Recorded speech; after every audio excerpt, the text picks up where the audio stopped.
जय हिंद साथियों, welcome to self study classes with Sumit Jain YouTube channel में आप सभी का स्वागत है।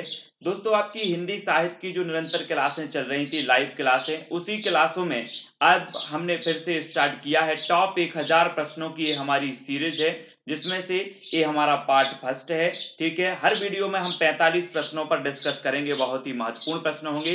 तो आपको जो है प्रश्न दिए जाएंगे और उत्तर आपको बताने होंगे। तो दोस्तों, वीडियो को लाइक कर देना, शेयर भी करना है अपने साथियों को, बिल्कुल उसी प्लेटफॉर्म पर लाना है।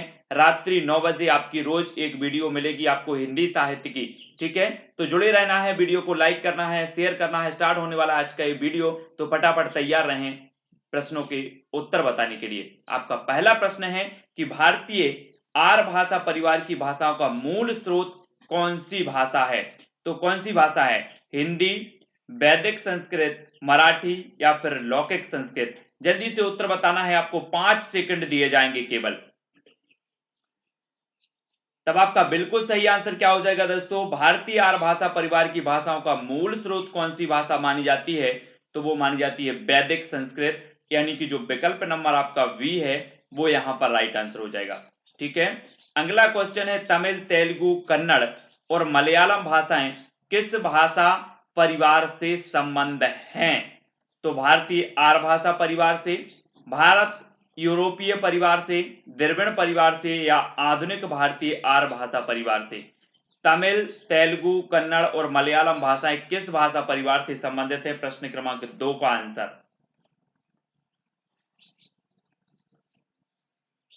तब आपका बिल्कुल राइट आंसर क्या हो जाएगा दोस्तों? प्रश्न क्रमांक 2 का हो जाएगा द्रविड़ परिवार से। विकल्प नंबर जो सा है वो आपका बिल्कुल सही होगा। तमिल, तेलुगु, कन्नड़ और मलयालम ये द्रविड़ परिवार से संबंधित हैं। सा नंबर आपका यहां पर बिल्कुल सही होगा। अगला क्वेश्चन है भाषा का मूल रूप कौन सा है? भाषा का मूल रूप बताना है आपको। लिखित है, मौखिक है, मानक रूप है या फिर साहित्यिक रूप है? प्रश्न क्रमांक 3 का उत्तर। तब आपका बिल्कुल सही आंसर क्या हो जाएगा? मौखिक रूप। मौखिक ये भाषा का मूल रूप माना जाता है और बी नंबर यहां पर आपका राइट आंसर होगा। ठीक है, अगर आपसे बढ़ रहे हैं तो फटाफट से उत्तर बताना है। खड़ी बोली हिंदी का साहित्यिक रूप किस शताब्दी में विकसित हुआ? 18वीं शताब्दी में, 17वीं शताब्दी में, 19वीं शताब्दी या फिर 16वीं शताब्दी में? खड़ी बोली हिंदी का साहित्यिक रूप किस शताब्दी में विकसित हुआ? प्रश्न क्रमांक 4 का उत्तर बताना है आपको। तब आपको पता होनी चाहिए कि खड़ी बोली हिंदी का जो साहित्यिक रूप विकसित हुआ वो हुआ दोस्तों 19वीं शताब्दी। 19वीं यानी कि जो विकल्प नंबर आपका सा है वो आपका सी नंबर बिल्कुल यहां पर सही हो जाएगा। ठीक है, अगला क्वेश्चन है हिंदी को भारतीय संविधान में संघ की राजभाषा के रूप में कब मान्यता मिली? 4 विकल्प हैं आपके सामने। 14 सितंबर 1949, 14 सितंबर 1948, 14 सितंबर 1953 या फिर 14 सितंबर 1950? हिंदी को भारतीय संविधान में संघ की राजभाषा के रूप में कब मान्यता मिली? प्रश्न क्रमांक 5। तब आपका राइट जो आंसर हो जाएगा प्रश्न क्रमांक 5 का वो क्या होगा? सभी लोगों ने बताया है विकल्प नंबर आ, यानी कि 14 सितंबर 1949 आपका बिल्कुल सही होगा। ठीक है, नेक्स्ट दोस्तों, आचार्य महावीर प्रसाद द्विवेदी ने किस पत्रिका के माध्यम से खड़ी बोली हिंदी को परिष्कृत और परिमार्जित करने में महत्वपूर्ण भूमिका निभाई? तो आचार्य महावीर प्रसाद द्विवेदी ने बताना है चांद, सुधा, सरस्वती या फिर प्रताप? आचार्य महावीर प्रसाद द्विवेदी ने किस पत्रिका के माध्यम से खड़ी बोली हिंदी को परिष्कृत और परिमार्जित करने में महत्वपूर्ण भूमिका निभाई है? तो प्रश्न क्रमांक 6 का आंसर जो आपका हो जाएगा वो क्या हो जाएगा? वो हो जाएगा दोस्तों विकल्प नंबर सा, यानी कि सरस्वती पत्रिका के माध्यम से, है ना। 1903 में सरस्वती पत्रिका के संपादक बने थे कौन? महावीर प्रसाद द्विवेदी। और इन्होंने इस पत्रिका के माध्यम से खड़ी बोली को परिष्कृत और परिमार्जित करने में महत्वपूर्ण भूमिका निभाई। तो याद रख लेना। अगला क्वेश्चन, उत्तर भारत की खड़ी बोली हिंदी दक्षिण में किस रूप में विकसित हुई? उत्तर भारत की खड़ी बोली हिंदी दक्षिण में किस रूप में विकसित हुई? द्रविड़ हिंदी, दक्कनी हिंदी, दक्कनी उर्दू या फिर परिनिष्ठित हिंदी? किस रूप में विकसित हुई? प्रश्न क्रमांक 7 का आंसर बताना है हमें। तब सभी लोगों ने जो उत्तर बताया है प्रश्न क्रमांक 7 का, वो बताया है दक्कनी हिंदी, यानी कि जो विकल्प नंबर आपका बी है वो बिल्कुल यहां पर राइट आंसर होगा। अगले क्वेश्चन की ओर बढ़ते हैं। मध्यकाल में राजकाज की भाषा के रूप में किस भाषा को मान्यता मिली? मध्यकाल में बताना है आपको, हिंदी को, उर्दू को, फारसी या फिर अरबी को। मध्यकाल में राजकाज की भाषा के रूप में किस भाषा को मान्यता मिली? प्रश्न क्रमांक 8। तब प्रश्न क्रमांक 8 का उत्तर आपका क्या हो जाएगा? फारसी। फारसी यानी कि सी नंबर आपका बिल्कुल राइट आंसर होगा। ठीक है, अगले क्वेश्चन की ओर बढ़ते हैं। संविधान के किस अनुच्छेद के अनुसार संघ की राजभाषा हिंदी और लिपि देवनागरी है? तो किसके अनुसार? अनुच्छेद 343, अनुच्छेद 346, अनुच्छेद 344 या अनुच्छेद 342? किसके अनुसार जो है संघ की राजभाषा हिंदी और लिपि देवनागरी है? तब 4 विकल्प के माध्यम से प्रश्न क्रमांक 9 का जो उत्तर आपने बताया है वो क्या बताया दोस्तों?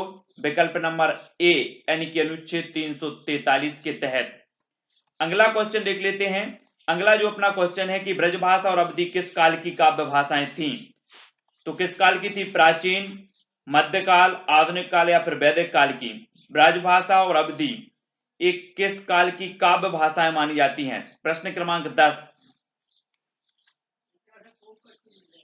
तब आपका बिल्कुल 10 का जो उत्तर हो जाएगा वो क्या हो जाएगा? मध्यकाल। मध्यकाल यानी कि जो विकल्प नंबर आपका बी है वो यहां पर बिल्कुल सही हो जाएगा। ठीक है, अगला क्वेश्चन, हिंदी की बोलियों को कितने वर्गों में रखा जाता है? कितने वर्गों में रखा जाता है? 3, 4, 5 या 8 हिंदी की बोलियों को? प्रश्न क्रमांक 11 का उत्तर बताना है हमें। तब आपका जो बिल्कुल सही आंसर होगा, हिंदी की बोलियों को कितने वर्गों में रखा जाता है? तो वो रखा जाता है 5 वर्गों में, यानी कि जो विकल्प नंबर आपका सी है वो बिल्कुल यहां पर सही होगा। बुंदेली और कन्नौजी बोली हिंदी के किस उपभाषा वर्ग की बोलियां हैं? तो किस उपभाषा वर्ग की बोलियां हैं? पूर्वी हिंदी, पश्चिमी हिंदी, राजस्थानी हिंदी या फिर पहाड़ी हिंदी? बुंदेली और कन्नौजी बताना है आपको। प्रश्न क्रमांक 12 का उत्तर। तब आपका बिल्कुल सही आंसर क्या हो जाएगा? पश्चिमी हिंदी, यानी कि जो विकल्प नंबर आपका वी है पश्चिमी हिंदी राइट आंसर होगा। ठीक है, नेक्स्ट बात करेंगे। नेक्स्ट जो हमारा प्रश्न है कि आधुनिक भारतीय आर्य भाषाओं का विकास किससे हुआ? आधुनिक भारतीय आर्य भाषाओं का विकास किससे हुआ? संस्कृत से, हिंदी से, अपभ्रंश से या फिर पाली प्राकृत से? किससे हुआ? प्रश्न क्रमांक 13। तो आधुनिक भारतीय आर्य भाषाओं का जो विकास हुआ वो हुआ है अपभ्रंश। अपभ्रंश यानी कि जो विकल्प नंबर सा है वो बिल्कुल यहां पर राइट आंसर होगा। अगला क्वेश्चन है, भोजपुरी मूलतः किस प्रदेश की बोली है? राजस्थान, बिहार, मध्य प्रदेश या फिर उत्तर प्रदेश? भोजपुरी बताना है किस प्रदेश की जो है बोली मानी जाती है? प्रश्न क्रमांक 14, और 14 का राइट आंसर आपका हो जाएगा बिहार। भोजपुरी मूलतः जो मानी जाती है वो बिहार की मानी जाती है। उत्तर प्रदेश में भी बोली जाती है लेकिन मूलतः बिहार की मानी जाती है। ठीक है, अगला क्वेश्चन है, मानक हिंदी का विकास किस बोली से हुआ? मानक हिंदी का बताना है आपको। खड़ी बोली हिंदी से, ब्रजभाषा से, अवधी से या फिर वांगरू से? मानक हिंदी का विकास किस बोली से हुआ? प्रश्न क्रमांक 15। तब आपका बिल्कुल सही आंसर होगा खड़ी बोली हिंदी से। ठीक है, आ नंबर आपका राइट आंसर होगा, खड़ी बोली हिंदी से। अगला क्वेश्चन देख लो, भाषा के संदर्भ में अशुद्ध तथ्य कौन सा है? अशुद्ध तथ्य बताना है। भाषा अर्जित संपत्ति है, भाषा सामाजिक वस्तु नहीं है, भाषा परिवर्तनशील है, भाषा अनुकरण द्वारा अर्जित की जाती है? तो प्रश्न क्रमांक 16 का उत्तर, भाषा के संदर्भ में अशुद्ध तथ्य कौन सा है? तब आपका बिल्कुल सही आंसर हो जाएगा, कौन सा हो जाएगा? प्रश्न क्रमांक 16, और 16 का कि भाषा सामाजिक वस्तु नहीं है। बी नंबर आपका यहां पर बिल्कुल राइट आंसर होगा, ये आपका अशुद्ध तथ्य हो जाएगा, बी नंबर। ठीक है, क्वेश्चन है दोस्तों, लिपि के विकास क्रम में पहली लिपि कौन सी है? भावमूलक लिपि, सूत्र लिपि, चित्रलिपि या प्रतीकात्मक लिपि? लिपि के विकास क्रम में पहली लिपि आपको बताना है। प्रश्न क्रमांक 17। तब आपका बिल्कुल सही आंसर क्या हो जाएगा? चित्रलिपि, यानी कि जो सा नंबर है वो यहां पर राइट आंसर होगा। ठीक है, अगला है, मैथिल कोकिल किसे कहा जाता है? मैथिल कोकिल बताना है आपको। विद्यापति, बिहारी, कलेक्टर्स हैं केसरी या फिर घनानंद को। तो सभी लोगों को पता है प्रश्न क्रमांक 18 का आंसर, और राइट जो आंसर हो जाएगा आपका वो क्या हो जाएगा, विद्यापति, यानी कि जो विकल्प नंबर ए है वो बिल्कुल सही होगा। ठीक है। कृष्ण काव्य की अपार संपदा किस भाषा में है? कृष्ण काव्य की अपार संपदा किस भाषा में है? अवधी, व्रजभाषा, खड़ी बोली या फिर मैथिली में? प्रश्न क्रमांक 19 का कृष्ण काव्य की अपार संपदा किस भाषा में है? तो 19 का आपका बिल्कुल सही आंसर होगा व्रज भाषा, है ना, ब्रज भाषा, यानी कि जो बी नंबर है वो यहां पर राइट होगा। अगला क्वेश्चन बताना है, ब्रज भाषा, खड़ी बोली, हरियाणवी, बुंदेली और कन्नौजी बोलियां हिंदी की बोलियों के किस वर्ग की हैं? किस वर्ग की हैं? पूर्वी हिंदी की हैं, पश्चिमी हिंदी की हैं, राजस्थानी की या फिर पहाड़ी की? कौन कौन सी? ब्रज भाषा, खड़ी बोली, हरियाणवी, बुंदेली और कन्नौजी, है ना। कानों की खड़ी बुंदेली, ब्रज भान हरि के पास। तो कानों से कन्नौजी, कानों के खड़ी तो खड़ी बोली, है ना, बुंदेली से बुंदेली, ब्रजभान तो ब्रजभाषा और हरि के पास तो हरियाणवी। ये पश्चिमी हिंदी की बोली मानी जाती है। पश्चिमी हिंदी का कोड मैंने आपको बताया था कि कानों के खड़ी बुंदेली, ब्रजभान हरि के पास, तो है ना, ये कोड याद कर लेना। और अगला जो अपना प्रश्न है वो कौन सा है? वो है, मुगल काल में हिंदी भाषा पर प्रभाव डालने वाली जो भाषा थी वो कौन सी भाषा है मुगल काल में? फारसी, अंग्रेजी, चीनी या फिर जापानी? कौन सी भाषा है मुगल काल में हिंदी भाषा पर प्रभाव डालने वाली भाषा, हमें बतानी है। तो प्रश्न क्रमांक है 21, और 21 का जो बिल्कुल आपका सही आंसर होगा वो हो जाएगा फारसी, यानी कि जो ए नंबर है वो बिल्कुल सही। मुगल काल में हिंदी भाषा पर प्रभाव डालने वाली जो भाषा थी वो थी फारसी। ठीक है, देख लेते हैं अगला प्रश्न। अगला प्रश्न है दोस्तों, इन लिपियों में कौन सी लिपि पहले उर्दू लिपि की भांति दाएं से बाएं लिखी जाती थी? तो कौन सी लिपि लिखी जाती थी? ब्राह्मी लिपि, खरोष्टी, चित्रलिपि या फिर सूत्र लिपि? निम्नलिखित लिपियों में से बताना है कौन सी लिपि पहले उर्दू लिपि की भांति दाएं से बाएं लिखी जाती थी। प्रश्न क्रमांक 22 का उत्तर हमें बताना है, और राइट आंसर आपका हो जाएगा, क्या हो जाएगा, जल्दी से अगर आपसे बनता है तो कमेंट में लिखा करें, और उत्तर होगा खरोष्टी लिपि, यानी कि जो बी नंबर है वो आपका यहां पर बिल्कुल सही होगा। अगला है, देवनागरी लिपि में हिंदी के अतिरिक्त कौन सी भाषा लिखी जाती है? तमिल, बांग्ला, पंजाबी या फिर मराठी? तो देवनागरी लिपि में हिंदी के अतिरिक्त कौन सी भाषा लिखी जाती है? प्रश्न क्रमांक 23, और राइट आंसर आपका क्या हो जाएगा? मराठी, यानी कि जो डी नंबर है वो यहां पर बिल्कुल सही होगा। मेवाती और हाड़ौती बोलियां हिंदी में किस वर्ग की बोलियां हैं? मेवाती और हाड़ौती पहाड़ी हिंदी वर्ग की, राजस्थानी, बिहारी या फिर पश्चिमी हिंदी की? प्रश्न क्रमांक 24, मेवाती और हाड़ौती बोलियां हिंदी में किस वर्ग की बोलियां हैं? तो 24 का आपका उत्तर होगा राजस्थानी, यानी कि जो विकल्प नंबर आपका बी है वो बिल्कुल यहां पर राइट आंसर होगा। अगला क्वेश्चन है, अधिकतर भारतीय भाषाओं की लिपियों का विकास किस प्राचीन लिपि से हुआ? ब्राह्मी लिपि से, खरोष्टी लिपि से, कुटिल लिपि से या शारदा लिपि से? अधिकतर भारतीय भाषाओं की लिपियों का विकास किस प्राचीन लिपि से हुआ है? प्रश्न क्रमांक 25 का उत्तर आपको बताना है। वीडियो को लाइक जरूर कर लेना है। ठीक है, इंस्टाग्राम में जुड़ने के लिए आप इंस्टाग्राम में Sumit Jain self study classes search करेंगे, फेसबुक में जुड़ने के लिए सुमित जैन सर्च करेंगे, टेलीग्राम में जुड़ने के लिए IAS स्टडी ट्रिक सर्च करेंगे और ज्वाइन हो जाएंगे, है ना। तो अधिकतर भारतीय भाषाओं की लिपियों का विकास किस प्राचीन लिपि से हुआ है? तब 25 का बिल्कुल सही आंसर होगा ब्राह्मी लिपि, यानी कि जो ए नंबर है वो बिल्कुल यहां पर राइट होगा। अगला है, इनमें से हिंदीतर भाषी राज्य कौन सा है? उत्तर प्रदेश, मध्य प्रदेश, बिहार या फिर महाराष्ट्र? 26 का आंसर हमें बताना है। तो आपका बिल्कुल सही आंसर बताना है, हिंदी तर पूछा गया है। हिंदी तर भाषी राज्य कौन सा है? तो वो है महाराष्ट्र, यानी कि डी नंबर आपका बिल्कुल सही हो जाएगा। ठीक है, अगला देख लो, संविधान के अनुच्छेद 343(2) के अनुसार संघ सरकार के कार्यों में अंग्रेजी का प्रयोग जारी रखने की व्यवस्था कब तक के लिए की गई थी? तो कब तक के लिए की गई थी? प्रश्न क्रमांक 27 का आंसर बताना है। तो आपका राइट जो आंसर हो जाएगा वो हो जाएगा 25 जनवरी 1964 तक के लिए की गई थी। ठीक है। उसके बाद इसकी जो अवधि है वो क्या कर दी गई, बढ़ा दी गई। तो बी नंबर आपका यहां पर बिल्कुल राइट आंसर होगा। हिंदी में किस भाषा के अर्थ से पहले साधु भाषा, टकसाली भाषा तथा परिनिष्ठित भाषा का प्रयोग होता है? ब्रज भाषा, खड़ी बोली, मानक भाषा या फिर जन भाषा? हिंदी में किस भाषा के अर्थ में पहले साधु भाषा, टकसाली भाषा तथा परिनिष्ठित भाषा का प्रयोग होता है? प्रश्न क्रमांक 28। तो आपका राइट जो आंसर हो जाएगा आपको कमेंट में लिखना है, बिल्कुल सही आंसर होगा मानक भाषा। सा नंबर आपका सही हो जाएगा यहां पर। अगला है निम्नलिखित काव्य पंक्तियां किस कवि की हैं? जामे रस कछु होत है, पढ़त ताहि सब कोय, बात अनूठी चाहिए, भाषा कोऊ होए। भारतेंदु हरिश्चंद्र की, सत्यनारायण कविरत्न की, जगन्नाथ दास रत्नाकर की या फिर मैथिली शरण गुप्त की? ये पंक्तियां भी पूछी जाती हैं आपकी पीजीटी एग्जाम में, नेट एग्जाम में। तो प्रश्न क्रमांक 29 का आपका बिल्कुल सही आंसर होगा, ये पंक्ति है भारतेंदु हरिश्चंद्र की, आ नंबर। ठीक है। अगला क्वेश्चन है हिंदी खड़ी बोली गद्य के विकास में किस साहित्यकार ने महत्वपूर्ण भूमिका निभाई? तो किस साहित्यकार ने निभाई? सदल मिश्र ने, मिश्र बंधु ने, ग्रियर्सन ने या फिर अमीर खुसरो ने? प्रश्न क्रमांक 30, हिंदी खड़ी बोली गद्य के विकास में किस साहित्यकार ने महत्वपूर्ण भूमिका निभाई है?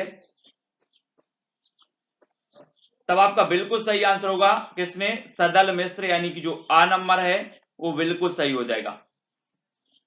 अगला क्वेश्चन है पाणिनि ने किस ग्रंथ के द्वारा भाषा को एक रूपता देने का प्रयास किया? तो पाणिनि ने किस ग्रंथ के द्वारा भाषा को एक रूपता देने का प्रयास किया है? अष्टाध्यायी, महाभास, योग वासिष्ठ या फिर बृहस्पति नीतिसार? तब आपका बिल्कुल सही आंसर होगा दोस्तों अष्टाध्यायी, यानी कि जो ए नंबर है वो बिल्कुल सही है। ठीक है। अगला है पुरानी हिंदी को किस भाषा का समानार्थक माना जाता है? प्राकृत का, अपभ्रंश का, पाली या फिर लौकिक संस्कृत का? पुरानी हिंदी को किस भाषा का समानार्थक माना जाता है? प्रश्न क्रमांक 32। और आपका बिल्कुल सही आंसर होगा अपभ्रंश, यानी बी नंबर आपका सही हो जाएगा यहां पर। नेक्स्ट है पश्चिमी हिंदी का उद्भव किस अपभ्रंश से हुआ?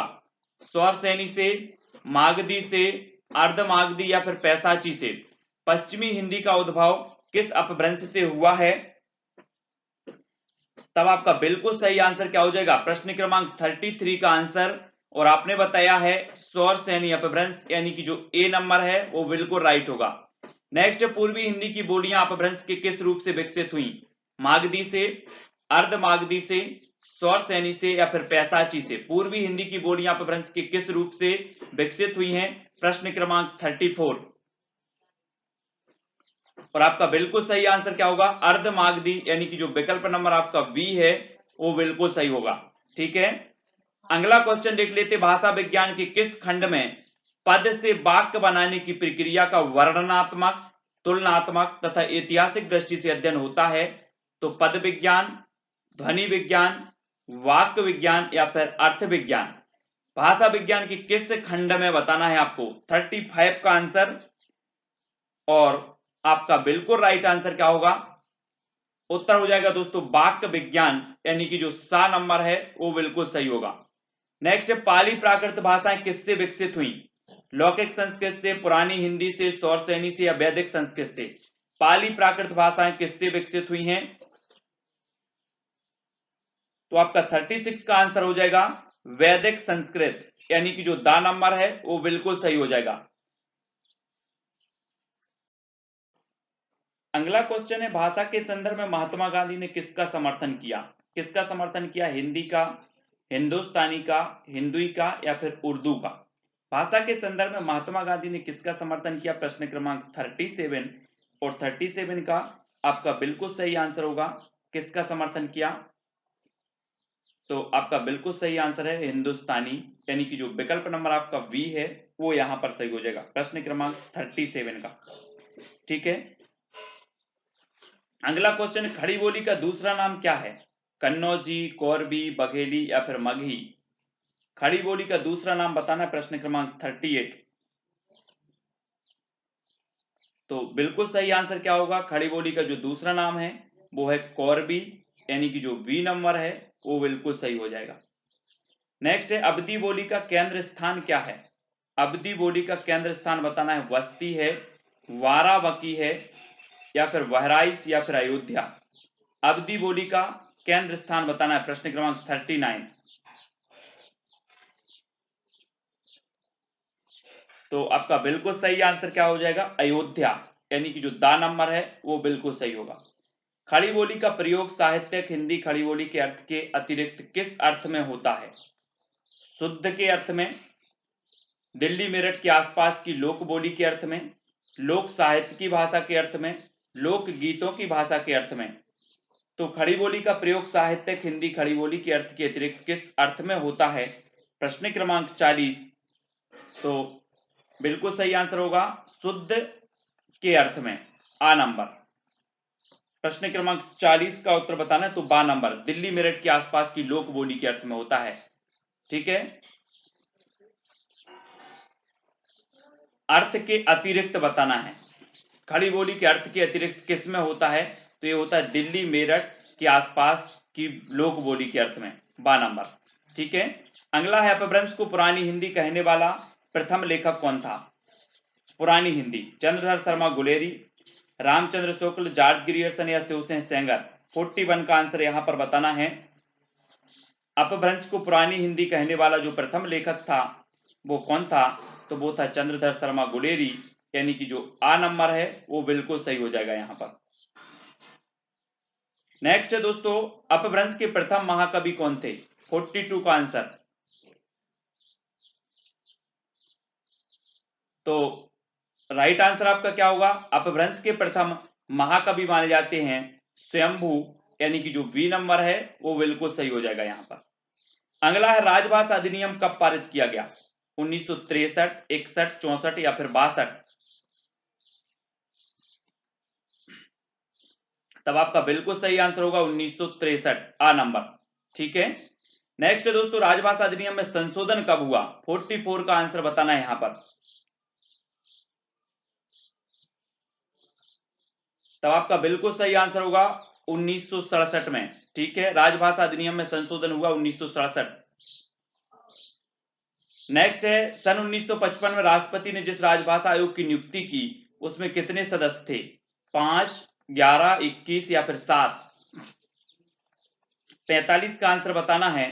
तो 1955 में जिस राजभाषा आयोग की नियुक्ति की थी उस राजभाषा आयोग में जो सदस्य थे दोस्तों वो कितने सदस्य थे? 21, यानी कि जो सा नंबर है वो बिल्कुल सही हो जाएगा। ठीक है, तो आज के जो 45 प्रश्न थे आज के टेस्ट के वो यहाँ पर कंप्लीट होते हैं। वीडियो कैसा लगा जल्दी से कमेंट में बताएं। बहुत सारे लोग हमारे हिंदी के जो साथी हैं, ठीक है, वो सभी लोग इसी प्रकार से जुड़े रहें। वीडियो को सभी लोगों को लाइक करना है और 9 बजे आपकी इसी प्रकार से प्रतिदिन कक्षा वीडियो आप तक प्रेषित किया जाएगा। आप लोग देखें, वीडियो को लाइक करें, अन्य लोगों तक, अन्य मित्रों को भी जानकारी दे दें कि 9 बजे अपनी हिंदी की क्लास फिर से स्टार्ट हो चुकी है। तो सभी लोग इसी प्रकार से 9 बजे निरंतर वीडियो देखें और पूरी की पूरी 1000 प्रश्नों की सीरीज है, ठीक है, वो अपन कंप्लीट करेंगे और अच्छे अच्छे प्रश्नों पर चर्चा करेंगे, है ना।